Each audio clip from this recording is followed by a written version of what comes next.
Sejarah Indonesia masa Hindu-Buddha.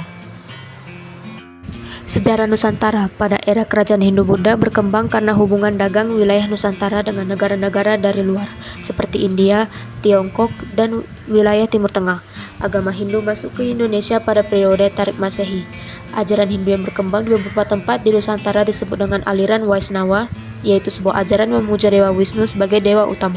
Dalam ajaran Buddha, diketahui dianut oleh kelompok masyarakat Nusantara, tepatnya di situs Batu Jaya, situs Bukit Siguntang di Sumatera Selatan, dan di situs Batu Pait di Kalimantan Barat pada sekitar abad ke-6 sampai ke-7 Masehi.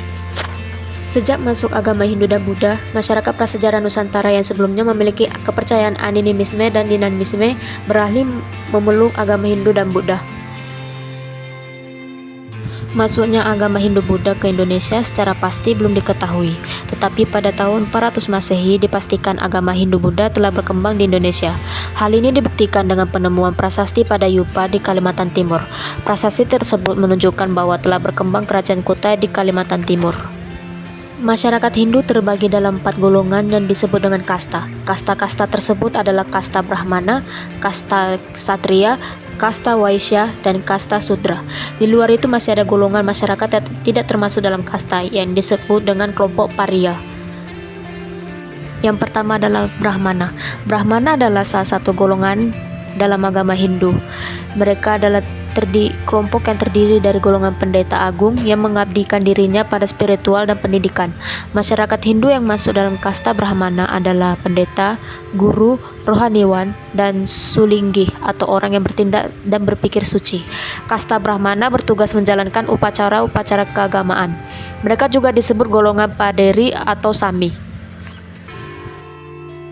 Yang kedua adalah kasta Ksatria. Ksatria adalah bangsawan atau tokoh masyarakat yang bertugas sebagai penegak keamanan, penegak keadilan, pemimpin masyarakat, pembela kaum tertindas atau kaum lemah karena ketidakadilan dan ketidakbenaran.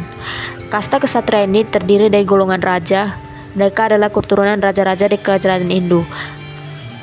Kasta ini biasanya tidak memiliki harta pribadi karena semuanya yang dihasilkan merupakan milik kerajaan atau negara. Kasta Waisya adalah kasta ketiga dalam agama Hindu yang dimana golongan ini berisikan petani, para pedagang, dan para tukang. Masyarakat yang ada pada golongan kasta Waisya ini memiliki harta tersendiri. Meskipun berada di kasta ketiga dalam agama Hindu, kasta Waisya ini sangat berperan dalam menjaga kemakmuran masyarakat pada saat itu.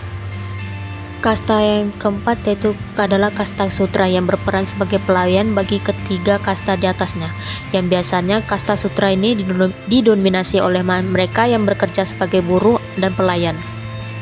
Bakat yang dimiliki para kaum kasta Sudra ini adalah kekuatan jasmani, tekun, dan taat terhadap pemimpinnya.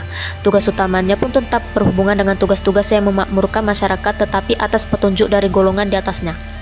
Keempat teori tentang penyebaran agama Hindu-Buddha di Indonesia ini masing-masing memiliki kebenaran dan kelemahannya.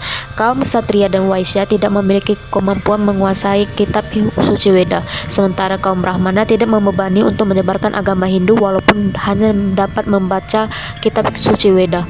Kaum Brahmana pun pantangin menyeberangi laut.